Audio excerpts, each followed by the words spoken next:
Netcom hardware सर्व्हिसेसच्या YouTube चॅनलमध्ये तुमचं स्वागत आहे. आजपासून आपण एक नेटकॉमचं नवीन यूट्यूब चॅनल चालू करतोय आणि त्याचा पहिला व्हिडिओ आपण शूट करणार आहोत. आणि त्या पहिल्या व्हिडिओचा टॉपिक आहे हाऊ टू असेंबल पीसी. लागणारे पार्ट आहे i7चा प्रोसेसर आहे 10 जनरेशनचा, 10700चा प्रोसेसर आहे, मॉडेल नंबर 2.9 GHz प्रोसेसर आहे, 16 MB कॅश आहे. नंतर आहे 16 GB ची रॅम आहे किंगस्टनची HyperX, 500 GB ची SSD आहे M.2 किंगस्टन. मदरबोर्ड आहे H410M H2चा आणि सर्कलचा कॅबिनेट आहे.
असेंबल करताना लक्षात ठेवा त्या पिन्स आणि ह्याच्यातलं पिन्स अजिबात डॅमेज वगैरे झालं नाही पाहिजे.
मदरबोर्डवर सगळे पार्ट लावून झालेले जे लागतात ते आधी मग प्रोसेसर लावून, मग CPU फॅन लावून, मग रॅम लावून, मग हार्ड डिस्क लावून.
म्हणजे जे स्क्रू जिथं लागणार आहे त्याचे बेस प्रॉपर चेक करून घ्यायचे.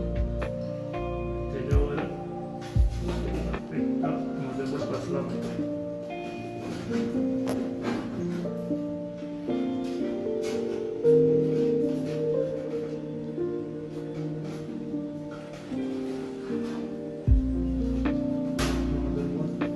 स्क्रूवर आलेला आहे, तुम्ही बघू शकता.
सगळे कनेक्शन करून झाले की प्रॉपर या केबल टायने ताऱ्याने प्रॉपर बांधून घ्या, जेणेकरून ह्या सिल्वर फॅन जेव्हा फिरेल त्याच्या आतमध्ये कुठले प्रकार अडथळे नको.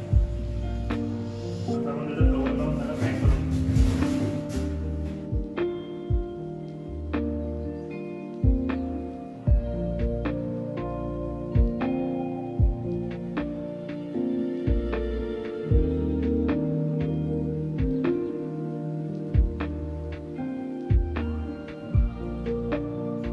अशा प्रकारे आपलं कॅबिनेट असेंबल करून पूर्ण झालेलं आहे. परत एकदा भेटू अशाच एका नवीन व्हिडिओमध्ये.